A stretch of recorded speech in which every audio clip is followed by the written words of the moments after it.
So I was just messing around on guitar, once again writing a song about what goes on between men and women, or things that could go on, generally might go on between women and men and women.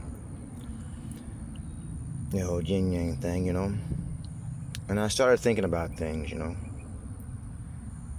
because it's just some stuff I'm trying to figure out, to tell you the truth. I'm not in a relationship, haven't been in a relationship for quite some time. It's not really what I do.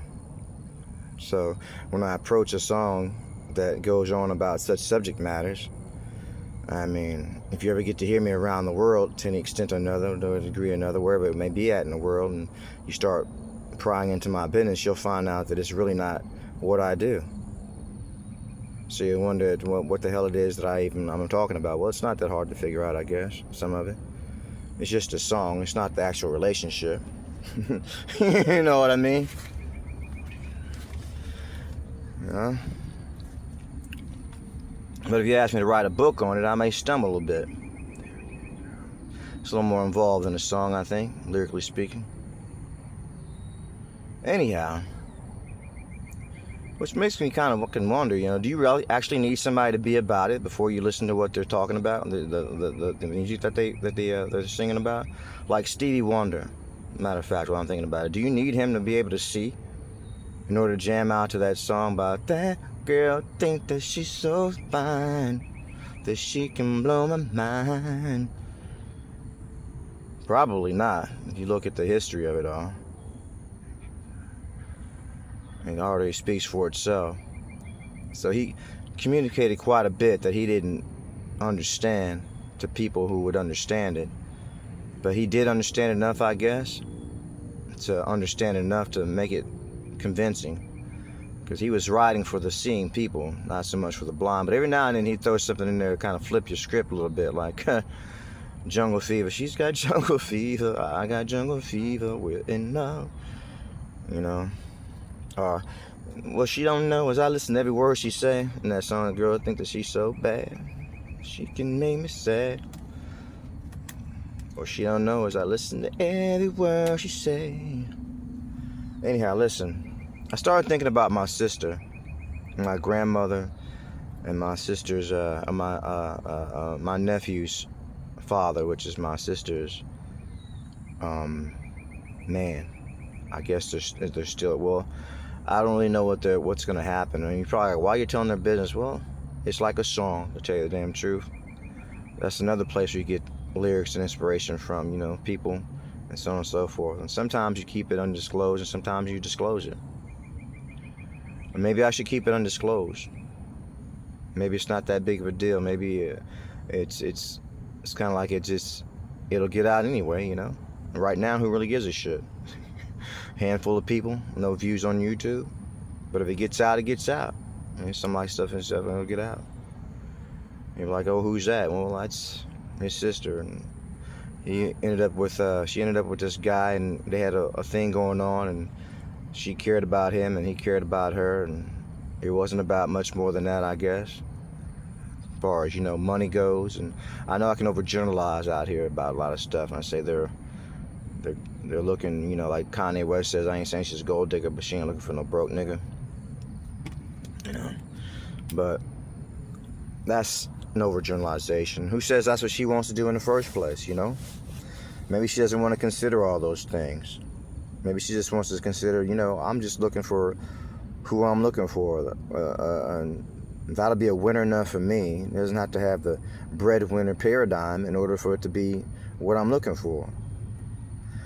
But she may have to consider all those things, because we live in a very complex world that says things are not as simple as just fall in love, get married, and have a baby, and then everything works out perfectly and fine. You got to have your ducks in a row. You got to consider this, you got to consider that. And once the baby comes in, you certainly got to consider some shit, right? That you may not have considered prior to. You got another mouth to feed, another one to consider. So anyway, my grandmother would give her advice, And I'm thinking earlier this morning that as I was waking, I was thinking that maybe Grandma wasn't so wrong. You know, and maybe her daughter, her granddaughter, wasn't so right and wasn't so wrong as well. Maybe neither was so right and neither was so wrong.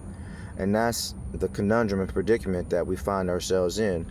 Men were involved by it as well, but we're generally the ones that lead and the women follow, you know. But it's nice if she can go out there and make her own damn money and have her own damn money. She'd probably be the type of one that doesn't matter dating down, so-called, and say like, you know, well, shit. Now I don't know exactly what it is, but you know, they're not an item anymore. It could be quite a few things, but it could have something to do with money. You know, it could have a lot to do with it. And my grandmother tell her, you know, why, you know, just doesn't have any money. Doesn't have any money. You know, he can't take care of you. Doesn't have any money.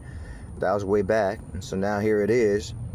A baby boy later who has autism, you know, he's born autistic, and so on and so forth, and forever, however long that worked, it worked. But now they have a kid, it seems like it's not working anymore. You know, I'm not saying he doesn't do anything, he does something, but maybe it's not quite enough. Maybe it is a problem, maybe it's not the whole and all. I don't really know what's going on, to tell you the truth, so I guess I'm not spilling any beans about anyone's business other than, you know, they're kind of separated for a while now. And ironically enough, she's back over with grandma, so I'm pretty sure she's listening to some more of that wisdom. You know, staying with grandma for a while with her son. So, it makes sense. You know, it makes a lot of sense. You just can't go out here skipping and bopping like money's not a factor. And if you're going to get into something with somebody, then hey, think about that. Just like they were telling me when I was 15 years of age, I was in foster care. I was at a group home, and they had guys there that were, you know, men there who tried to play some kind of surrogate father figure in the roles of young men's lives who were in the, you know, mid-teens. Like I was 14 at the time. I think I was 14, maybe 15. I was 14, I believe. And, you know, they had these recurring things they'd say, you know, like, look, just get ready for it, you know. This one guy, he didn't say much. He was like, hey, it's no pressure, no pressure. That was him. His name was Fulton. Another guy, I forget his name, ironically enough, because he was the one that made the biggest impression upon me, because I was like, what the hell are you talking about? At that age, I was like, yeah. Are you serious? Not me. I don't have to worry about all that shit. And it turns out that's what he's saying, you know, romance without finance is a damn nuisance. Romance without finance is a damn nuisance.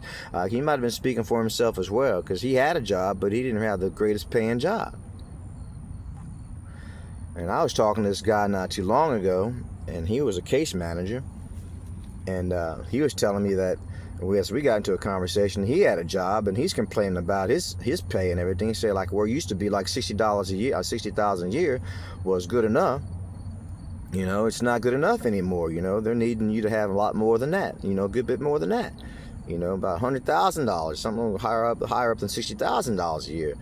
And then you say, well, first thing you want to say is you judge it, but then we get right back to my nephew and what that may entail for the things that he needs and so on and so forth. And I don't know that was a factor, but it certainly isn't a non-factor, you know, that he's autistic and he's a baby and he needs this and needs that and so on and so forth. So I don't know. We'll see how it turns out. I really haven't pried into their business and nothing like that. I just hear a little this and a little that, and I kind of leave it at that.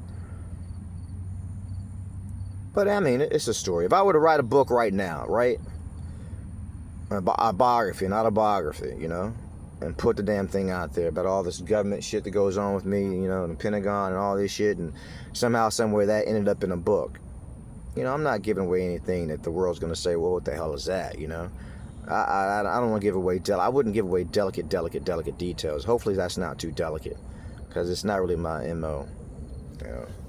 Especially short of not being hella pissed off about some shit. Sometimes, even with that, I wouldn't. There's just some things I take to the grave with me. Anyway, that's me this morning. And that's what I've got to say. I hear you. You're making sense.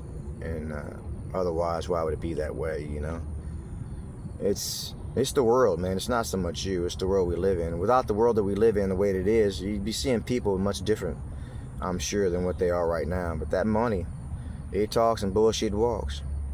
Like Prince said in that song, money don't matter tonight. One more card, and it's 22, unlucky for him again. unlucky for him again. And he says pushes his girl away in a huff. So he never had enough money to treat her right. And says money don't matter tonight. Well, bullshit, it doesn't. And yet it doesn't. Oh, that's Anthony Terrell, by the way. Working on a nice little song there. So I just thought I'd make a video as I reminisce, or whatever it is that I do. Reminisce the other ones.